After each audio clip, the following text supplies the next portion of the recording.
ओम शांति। आज 27 मार्च 2022 को हम अव्यक्त बाप दादा के अव्यक्त मधुर महावाक्य सुनेंगे। ये अव्यक्त मधुर महावाक्य अव्यक्त बाप दादा ने 7 मार्च 1990 को सुनाए थे, जिसमें आज बाप दादा अपने सर्व स्नेही बच्चों में विशेष दो शक्तियों को चेक कर रहे थे। रूलिंग पावर और कंट्रोलिंग पावर कहां तक आई है। बाबा कहे, जिस तरह शरीर के कर्मेंद्रिय को जिस समय जहां चाहो वैसे चला सकते हो, वैसे ही क्या आत्मा की सूक्ष्म शक्तियां मन बुद्धि संस्कार को भी जब चाहो जहां चाहो वैसे चला सकते हो। इतना रूलिंग पावर कंट्रोलिंग पावर आया है क्योंकि इस समय की प्राप्ति के हिसाब से ही राज्य रूप में या पुजारी रूप में आप आगे बढ़ेंगे। बाबा कहे, उतना ही राज्य पद और पुजारी अवस्था में भी पुजारी पद उतना शक्तिशाली रूप से प्राप्त करेंगे। बाबा कहे, जितनी जितनी रूलिंग पावर कंट्रोलिंग पावर आपके अंदर आएगी, उतना ही आपके अंदर हैंडलिंग पावर भी आ जाएगी। चाहे सेवा के द्वारा अनेक आत्माओं को चलाने की हैंडलिंग पावर, या ब्राह्मण परिवार के अंदर सर्व के साथ व्यवहार कुशलता के साथ आप हैंडलिंग कर सकेंगे। बाबा कहे, कई बार कई बच्चे कहते हैं कि हम बाबा के साथ तो सहजता से चल सकते हैं, लेकिन ब्राह्मण परिवार की आत्माओं के साथ चलना मुश्किल लगता है। तो बाबा कहे, ब्राह्मण परिवार के साथ ही सारा कल्प चलना है। बाबा के साथ तो सिर्फ संगम युग पर है। दूसरी बात बाबा ने बताई कि बाबा के साथ चलना आसान है क्योंकि बाबा के साथ अटूट अटल प्यार है और निश्चय बुद्धि है। इसीलिए बाप से अगर कोई इशारा भी मिलता है तो भी यही समझते हैं हमारे कल्याण के लिए कहा गया है और उसको उसी रूप से स्वीकार करते हो। परंतु ब्राह्मण परिवार के अंदर जब कोई आत्मा को, उसके चलन को, चरित्र को देखते हैं या संस्कारों को देखते हैं, तो प्यार परसेंटेज में आ जाता है और तब वो प्यार परसेंटेज में होने के कारण महसूस होता है कि उसके साथ चलना मुश्किल है। लेकिन आज बाबा ने कहा कि हर आत्मा इस ब्राह्मण परिवार में बाप की चुनी हुई रत्न है, बाप की चुनी हुई आत्मा है। बाबा ने किसी के अंदर ये नहीं देखा इसके अंदर 36 गुण है या 36 में से 35 गुण है तब मैं उसको चुनूं। नहीं, अगर एक गुण एक विशेषता है तो उसी के आधार पर भी बाबा ने चुना है। बाबा ने पूछा, क्या आप जब बाप के पास आए थे तो सर्वगुण संपन्न थे? नहीं, कोई एक विशेषता के कारण बाबा ने विशेष रूप से चुना है, अपना बनाया है। कम से कम बाप को पहचानने की बुद्धि, इस ब्राह्मण जीवन में चलने की हिम्मत, इसको तो बाबा ने देखा और उसी के आधार पर चुना है। तो इसीलिए बाबा कहे, आप ये मत देखो इसमें कितने गुण हैं, लेकिन आप जब ये सोचेंगे कि बाप द्वारा चुनी हुई रत्न है और उस आत्मा को आत्मिक भाव से, आत्मिक स्नेह से देखेंगे तो चलना सहज हो जाएगा, सहयोग और सद्भावना सहज इमर्ज हो जाएगी। और फिर बाबा ने एक मिसाल दिया कि जिस तरह गुंबज में जैसा आवाज आप करेंगे वैसा ही रिटर्न होकर के वापस आता है। ठीक इसी तरह जितना आत्मिक स्नेह से, प्यार से आप व्यवहार करेंगे, उतना ही वो रिटर्न सद्भावना और सहयोग के रूप में आपके पास ही आएगा। इसीलिए बाबा कहे, ये मत सोचो कि ब्राह्मण परिवार के साथ चलना मुश्किल है। बाबा ने ये युक्ति बताई कैसे ये सहज है। हर आत्मा को श्रेष्ठ भाव और आत्मिक भाव से देख करके आत्मिक स्नेह को इमर्ज करते हुए चलेंगे और ये समझेंगे कि ये भी बाबा द्वारा चुनी हुई रत्न है, तो चलना आसान हो जाएगा। फिर बाबा ने कहा कि रूलिंग पावर, कंट्रोलिंग पावर कम होने का मुख्य कारण क्या है? तो बाबा ने कहा 3 शब्द, व्हाई, व्हाट और व्हाट। ये 3 शब्द जो है, ये हमारे रूलिंग पावर, कंट्रोलिंग पावर को कम कर देता है। इसलिए बाबा ने विधि बताई कि जब भी वाई शब्द उत्पन्न हो तो उसको रिप्लेस करो वाह। व्हाट शब्द उत्पन्न हो तो वहां भी वाह शब्द को रिप्लेस कर दो। तो बाबा कहे तो सहजता से रूलिंग पावर, कंट्रोलिंग पावर आ जाएगी। वाह मेरा बाबा, वाह मेरा भाग्य और वाह ड्रामा, वाह के गीत गाते चलो। वाह मेरा बाबा, वाह रे मेरा भाग्य, वाह ड्रामा वाह। ये वाह शब्द को जब डाल देंगे तो बाबा कहे सहजता से रूलिंग पावर, कंट्रोलिंग पावर आ जाएगी और हर आत्मा की विशेषता नजर आ जाएगी। बाबा कहे आप सभी विश्व कल्याणकारी हो, विश्व किनारा करने वाली आत्माएं नहीं हो, कोई सन्यासी आत्माएं नहीं हो, ऋषि मुनि वाली आत्माएं नहीं हो, लेकिन आप सबको सहारा देने वाली आत्माएं, उनका कल्याण करने वाली आत्माएं हैं। बाबा ने कहा सिर्फ आत्माओं का कल्याण करना इतना नहीं, लेकिन प्रकृति का भी सहारा बनने वाली आत्माएं हो, तो कितना श्रेष्ठ पार्ट है। और उसके हिसाब से बाबा कहे ये रूलिंग पावर, कंट्रोलिंग पावर, ये जितना जितना स्वयं में धारण करते जाएंगे उतना विजयी माला में भी नंबर आगे लेते जाएंगे। तो सुनते हैं आज बाबा के मधुर महावाक्य, रूलिंग पावर और कंट्रोलिंग पावर। ओम शांति। आज की मुरली का शीर्षक है रूलिंग तथा कंट्रोलिंग पावर से स्वराज्य की प्राप्ति।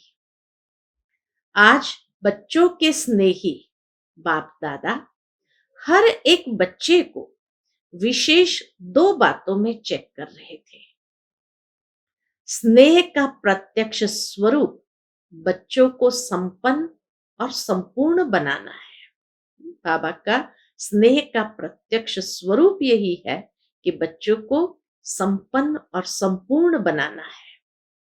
हर एक में रूलिंग पावर और कंट्रोलिंग पावर कहां तक आई है, आज यह देख रहे थे। तो बाबा को हर बच्चों को संपन्न और संपूर्ण बनाना है।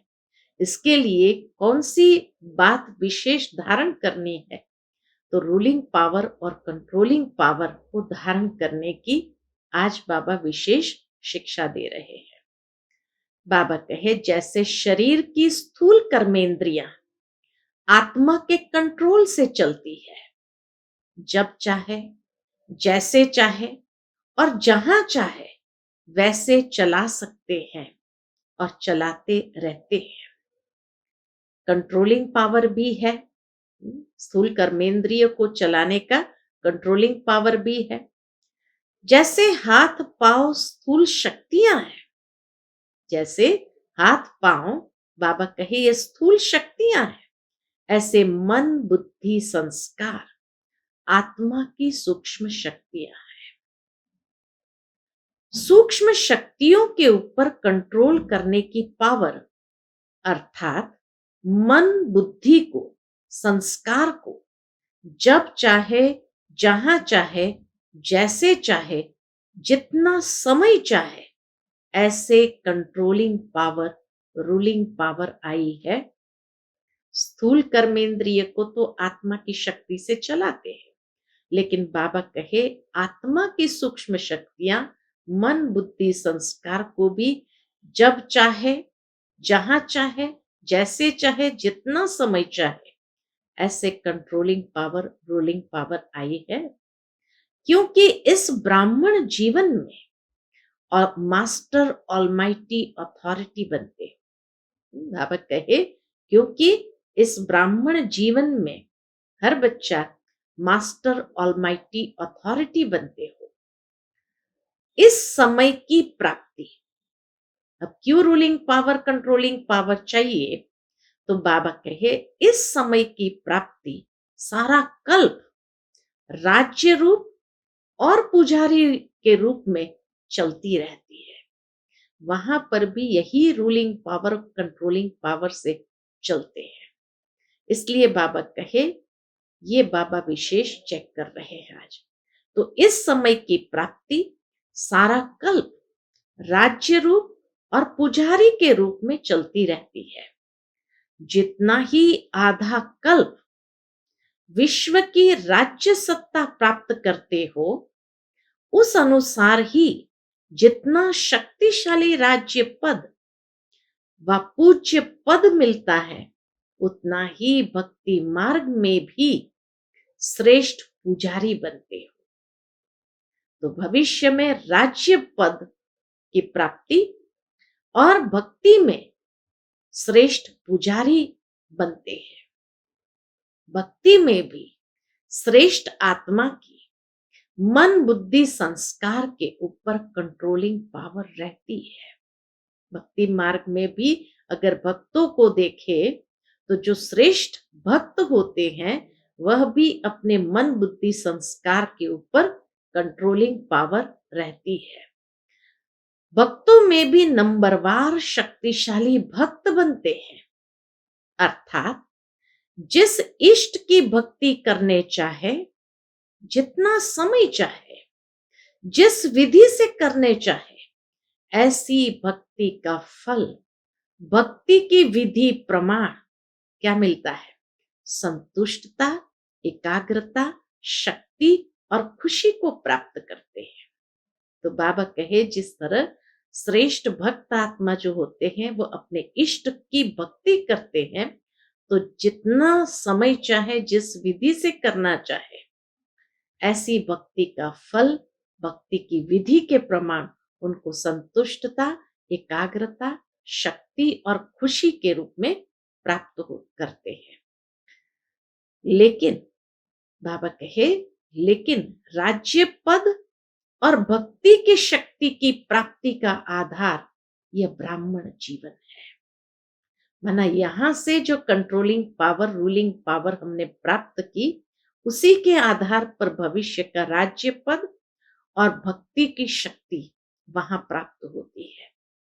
तो इस संगम युग का छोटा सा एक जन्म सारे कल्प के सर्व जन्मों का आधार है। कितनी बड़ी बात है! इस छोटे से एक जन्म, संगम युग का ब्राह्मण जन्म, सारे कल्प के सर्व जन्मों का आधार है। जैसे राज्य करने में विशेष बनते हो, वैसे ही भक्त भी विशेष बनते हैं। भक्ति में, द्वापर के बाद भक्ति में भी भक्त विशेष बनते हो, साधारण नहीं। कोई साधारण भक्ति करने वाले भक्त नहीं। भक्त माला वाले भक्त अलग है। जैसे शिरोमणि भक्त माला में मीराबाई है, नारद है, ये भक्त माला वाले भक्त अलग है। लेकिन आपे ही पूज्य, आपे ही पुजारी आत्माओं की भक्ति भी विशेष है। तो बाबा कहे, आप भक्त माला में नहीं जाते हैं, क्योंकि आप तो विजयी माला के रतन हैं। लेकिन जब भक्ति मार्ग में आते हैं, तो पुजारी के रूप में भी विशेष है। तो आज बाप दादा बच्चों के इस मूल आधार जन्म को देख रहे थे।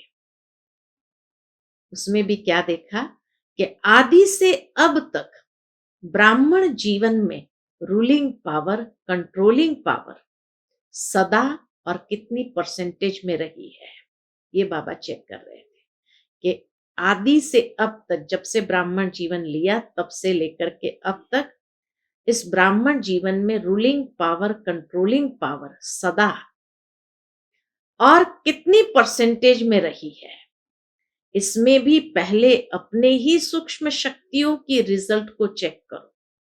बाबा हमें भी ये रियलाइजेशन दे रहे हैं और बाबा कहे आप खुद भी चेक करो कि अपने में ये सूक्ष्म शक्तियों की रिजल्ट को चेक करो।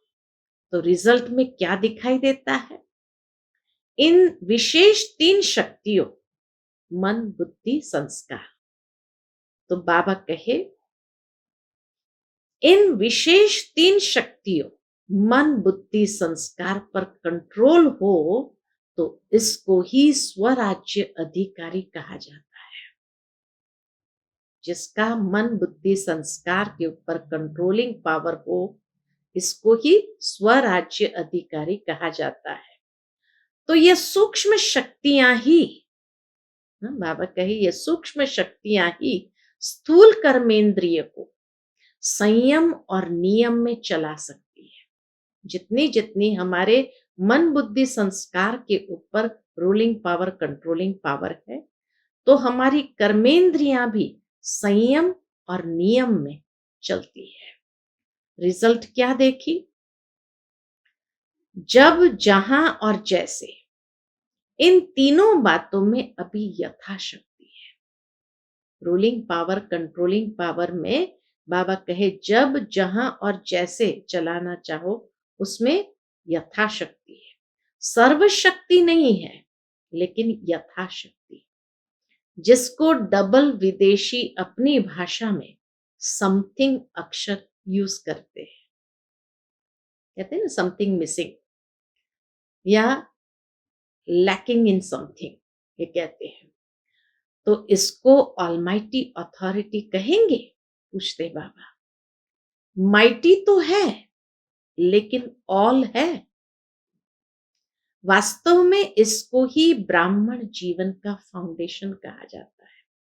ये रूलिंग पावर, कंट्रोलिंग पावर ही ब्राह्मण जीवन का फाउंडेशन है, क्योंकि उसी से ही हम स्वराज्य अधिकारी बनते हैं।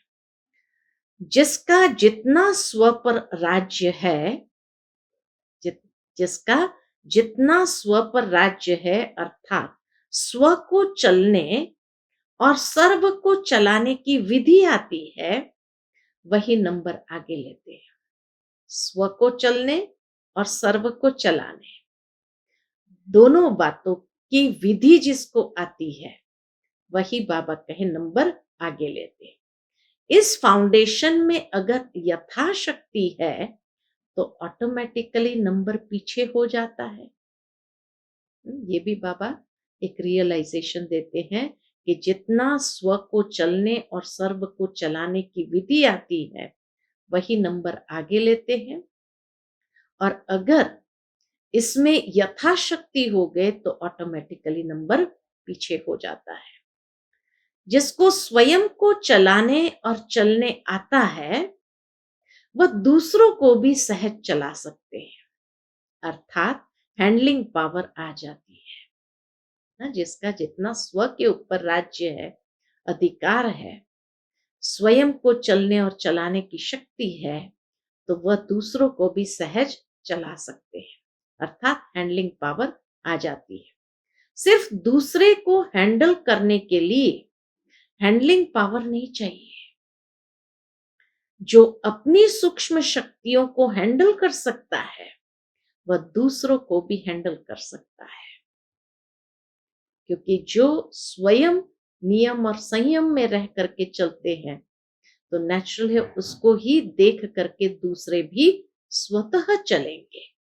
तो इसीलिए बाबा कहे जो अपनी सूक्ष्म शक्तियों को हैंडल कर सकता है, वह दूसरों को भी हैंडल कर सकता है। माना उसको करना नहीं पड़ता है, लेकिन वो अपने आप हो जाते हैं।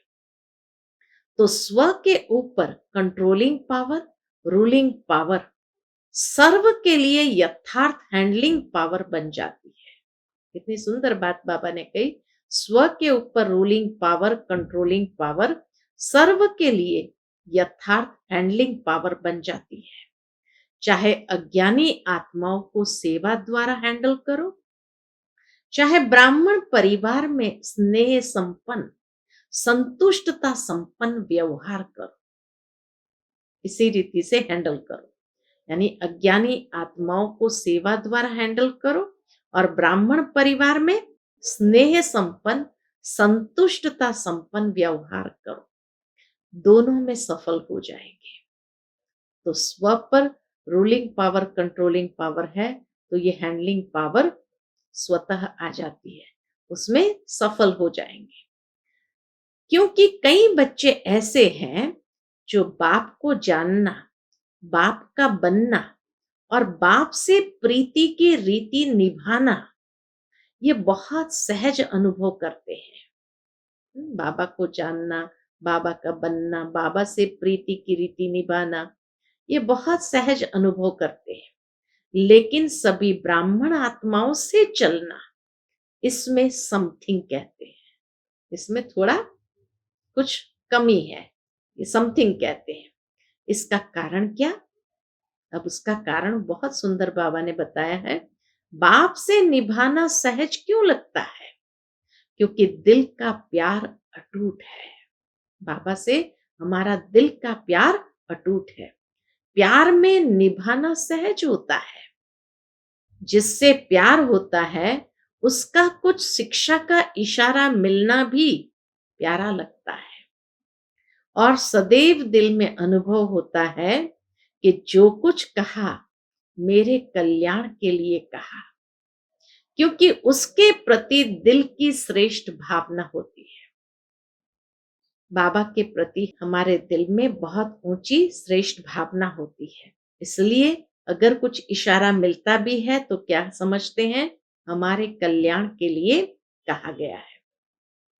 तो जैसे आपके दिल में उनके प्रति श्रेष्ठ भावना है, शिव बाबा की भी हमारे प्रति श्रेष्ठ भावना है, तो हमारी भी उनके प्रति श्रेष्ठ भावना है। वैसे ही अब बाबा बच्चों के ऊपर आते, वैसे ही आपकी शुभ भावना का रिटर्न दूसरे द्वारा भी प्राप्त होता है। हम अगर श्रेष्ठ भावना रखेंगे तो वह भी हमारे प्रति श्रेष्ठ भावना रिटर्न में रखेंगे। तो जिस तरह बाबा के प्रति हमारी श्रेष्ठ भावना है, दिल की भावना है, क्योंकि बाबा की हमारे प्रति इतनी ऊंची भावना है, तो इसी तरह बाबा कहे तो जैसे आपके दिल में उनके प्रति श्रेष्ठ भावना है, वैसे ही आपकी शुभ भावना का रिटर्न दूसरे द्वारा भी प्राप्त होता है। मिसाल देते हैं, बाबा ने बहुत सुंदर मिसाल दिया। जैसे गुंबज में आवाज करते हो तो वही आवाज लौटकर आपके पास आती है। तो जैसी भावना हम रखेंगे वैसा ही तो रिटर्न होकर के हमारे पास आएगा।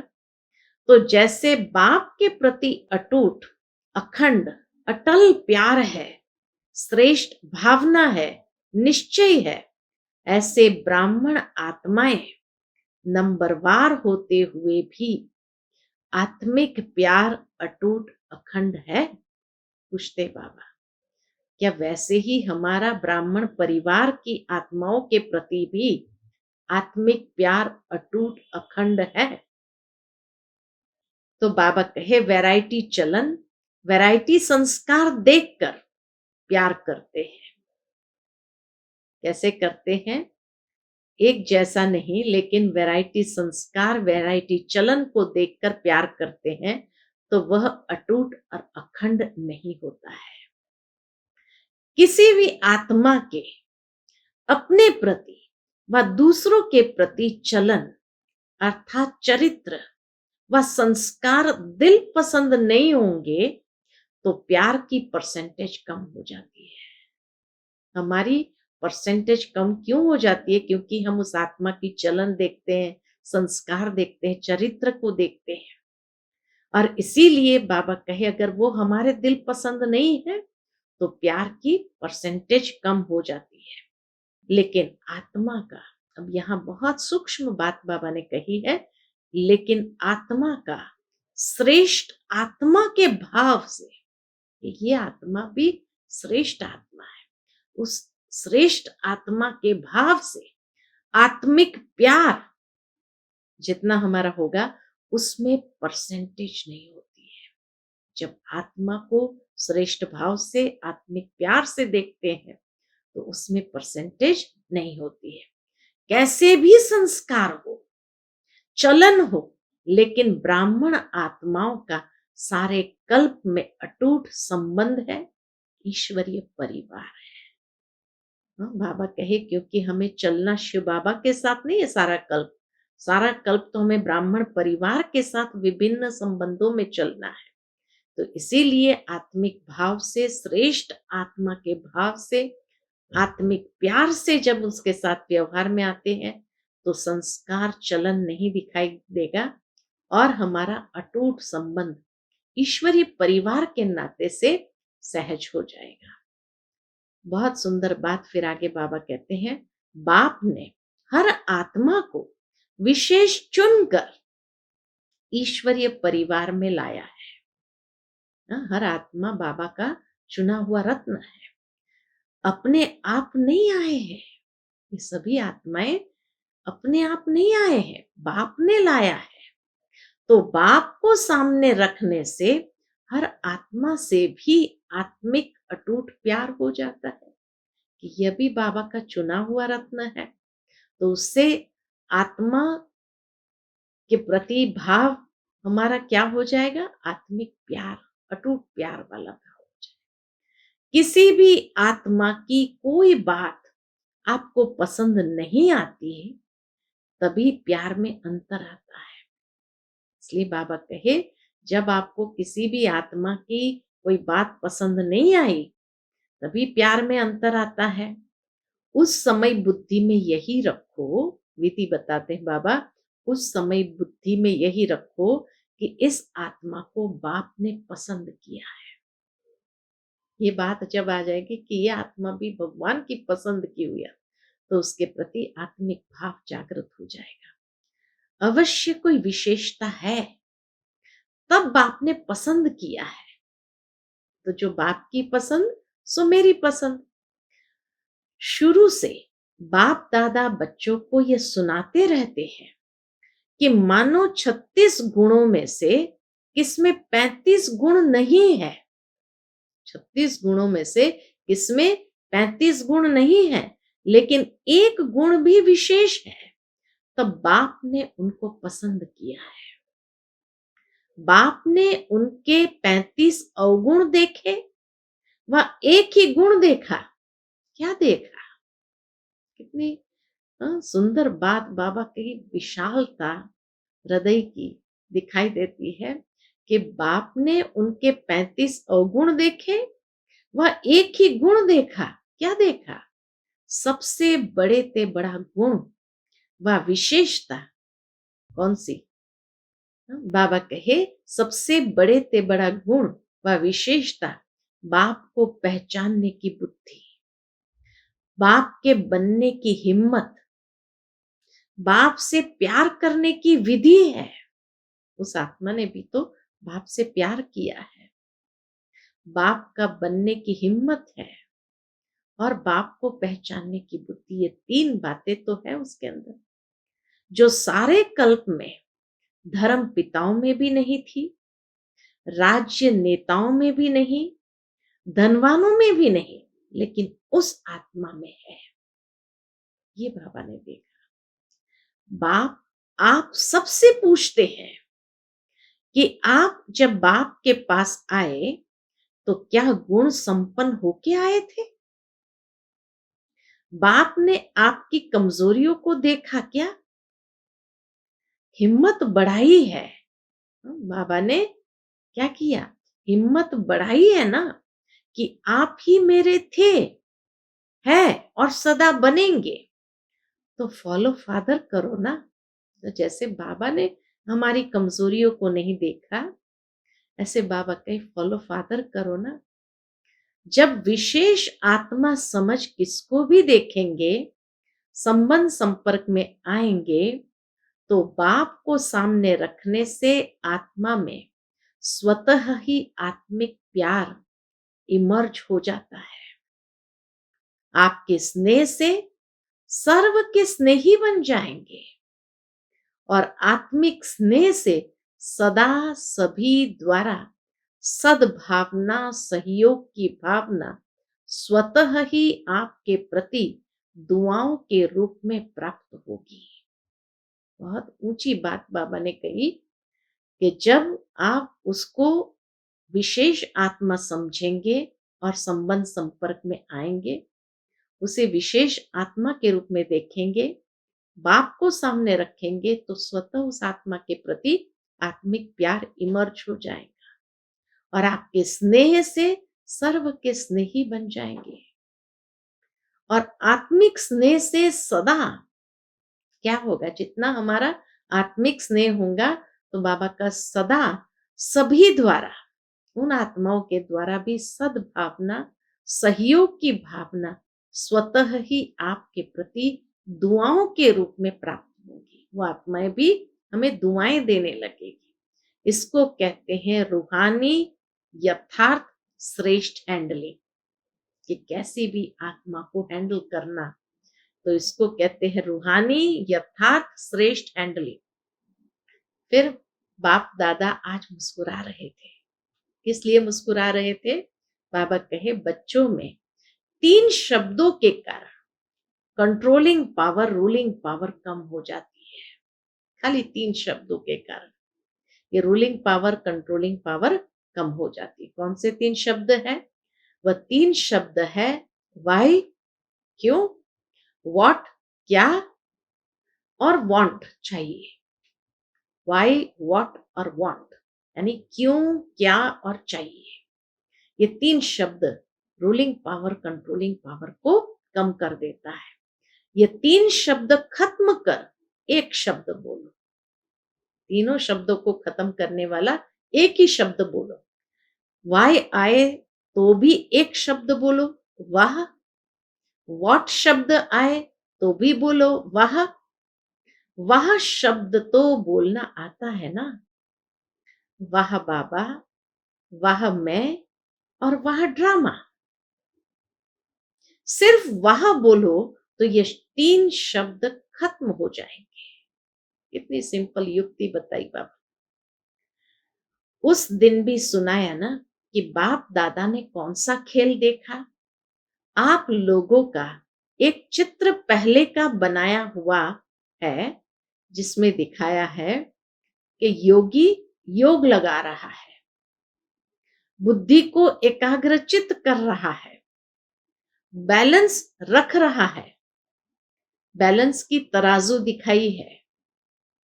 जितना बुद्धि का बैलेंस करता, उतना कोई बंदर आकर बैठ जाता, उस तराजू की एक साइड में बैठ जाता। जितना बैलेंस करने का प्रयत्न करो तो एक तराजू में बंदर आके बैठ जाता। कौन सा बंदर? बाबा कहे इन 3 बातों के बंदर आ जाते हैं, वाई, व्हाट और वांट। ये 3 बातों का कोई ना कोई एक बंदर आकर के एक तराजू में बैठ जाते, तो बैलेंस खत्म और बुद्धि का योग भी नहीं लगता है।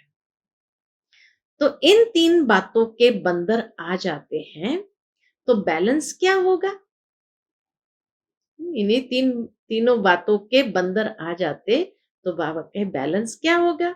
हलचल हो जाएगी, बैलेंस नहीं रहेगा। तो यह 3 शब्द बैलेंस को समाप्त कर देते हैं, बुद्धि को नचाने लगते हैं। बंदर आराम से बैठ सकता है क्या? और कुछ नहीं तो पूंछ को ही हिलाता रहेगा। तो इसमें भी बैलेंस न होने के कारण, ब्राह्मण जीवन में भी बैलेंस न होने के कारण बाप द्वारा हर कदम में जो दुआएं मिलती है, वह आत्मिक स्नेह कारण परिवार द्वारा जो दुआएं मिलती है, उससे वंचित हो जाते हैं। ये बैलेंस नहीं होने के कारण बाप द्वारा जो हर कदम में हमें दुआएं मिलती है, उससे भी वंचित हो जाते हैं। और आत्मिक स्नेह खत्म होने के कारण परिवार द्वारा जो दुआएं मिलती है, उससे भी वंचित हो जाते हैं। जैसे बाप से संबंध रखना आवश्यक है, ऐसे ईश्वरीय परिवार से संबंध रखना भी अति आवश्यक है। सारे कल्प में नंबर 1 आत्मा ब्रह्मा बाप और ईश्वरीय परिवार के संबंध संपर्क में आना है। शिव बाबा से तो खाली कल्प के अंत में हम संबंध में आएंगे, लेकिन सारे कल्प में नंबर वन ब्रह्मा बाप और ईश्वरीय परिवार के साथ ही संबंध संपर्क में आना है। ऐसे नहीं समझना अच्छा बाप तो हमारा है, हम बाप के हैं, यह भी पास विद ऑनर की निशानी नहीं है, क्योंकि आप सन्यासी आत्माएं नहीं हो। बाबा याद दिलाते हैं आप सन्यासी आत्माएं नहीं हो, ऋषि मुनि की आत्माएं नहीं हो, विश्व से किनारा करने वाले नहीं हो, लेकिन विश्व का सहारा बनने वाली आत्माएं हो।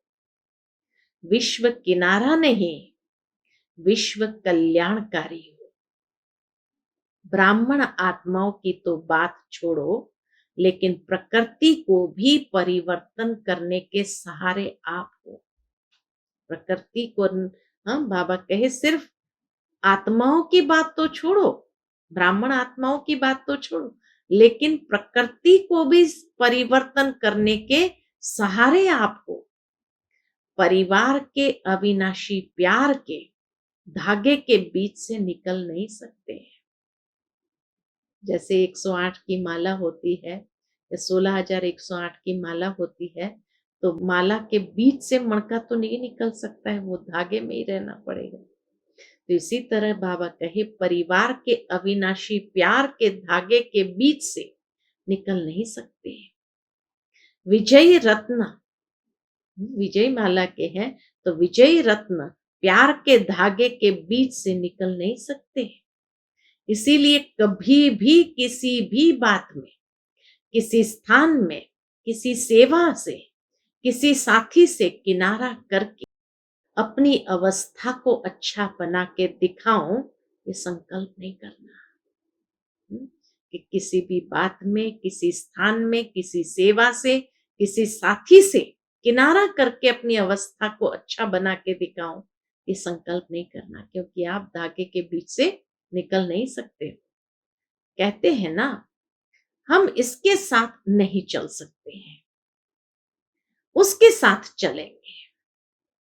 बहुत सूक्ष्म बात यहां भी बाबा ने बताई है। कई लोग कहते हैं हम इसके साथ नहीं चल सकते, उसके साथ चलेंगे। इस स्थान पर उन्नति नहीं होगी, दूसरे स्थान पर होगी। इस सेवा में विघ्न है, दूसरी सेवा में अच्छा होगा। यह सब किनारा करने की बातें हैं। अगर एक बार ये आदत अपने में डाली, बाबा क्या कहते, अगर एक बार ये आदत अपने में डाली, तो ये आदत आपको कहां भी टिकने नहीं देगी, कहां भी टिकने नहीं देगी। बुद्धि को एकाग्र रहने नहीं देंगी, क्योंकि बुद्धि को बदलने की आदत पड़ गई। बार बार बुद्धि बंदर की तरह बदलती रहती है।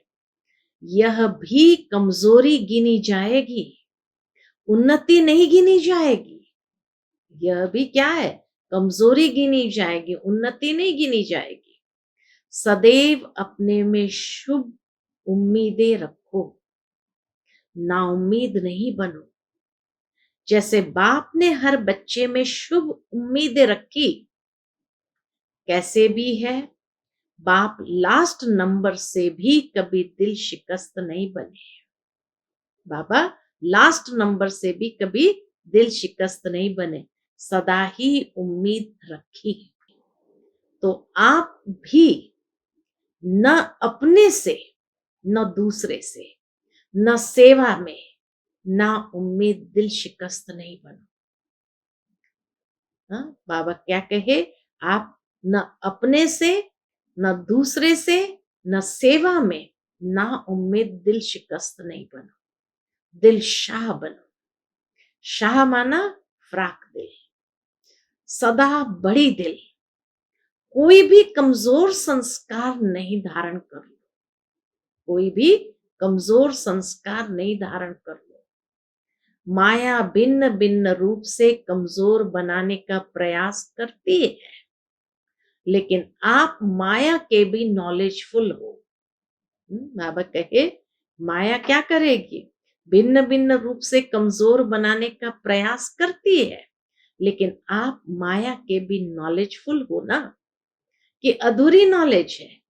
यह भी याद रखो कि माया नए नए रूप में आती है, पुराने रूप में नहीं, क्योंकि वह भी जानती है कि यह पहचान लेंगे।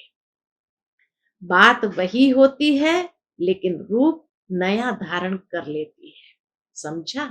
अच्छा, टीचर्स माया के नॉलेजफुल हो, सिर्फ नॉलेज नहीं, लेकिन नॉलेजफुल हो। बाप को पहचान लिया, सिर्फ यह नहीं सोचो माया को भी पहचानना है। अभी बंधन में बंध गई हो, वह कठिन लगता है। मीठा बंधन लगता या थोड़ा मुश्किल बंधन लगता? सोचते हो यहां तो बहुत मरना पड़ेगा, बाप के बन गए, अब फिर यह करना है, यह करना है, कहां तक करेंगे? अगर ये पता होता तो आते ही नहीं।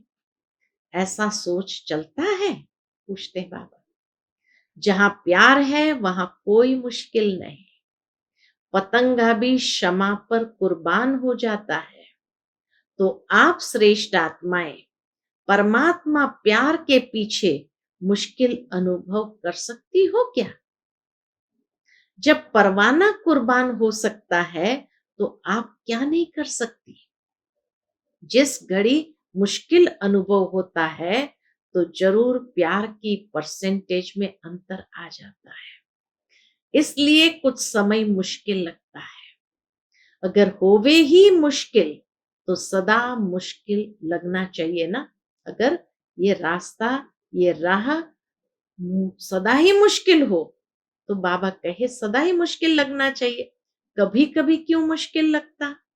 कभी सहज लगता, बड़े आराम से चलते, कभी मगन होकर चलते, और कभी मुश्किल लगता। परमात्मा और आपके बीच में कोई बात आ जाती है, इसलिए मुश्किल हो जाता है और परसेंटेज में फर्क पड़ जाता है। ये बीच से निकाल दो, ये बात को बीच से निकाल दो, तो फिर सहज हो जाएगा।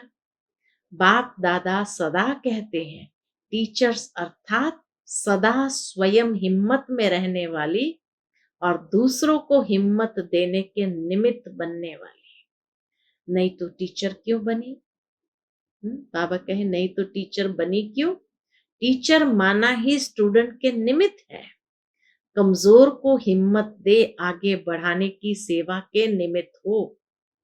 सफल टीचर की पहली निशानी यह होगी, वह कभी हिम्मतहीन नहीं बनेगी।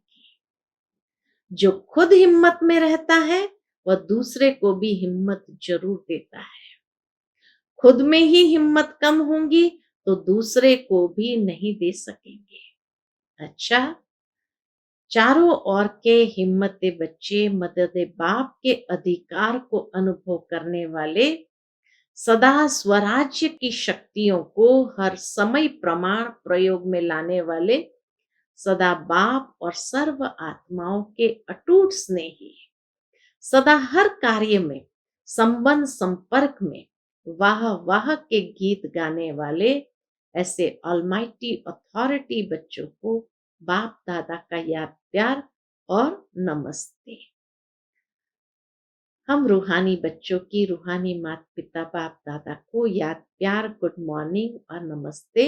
नमस्ते, शुक्रिया बाबा, शुक्रिया।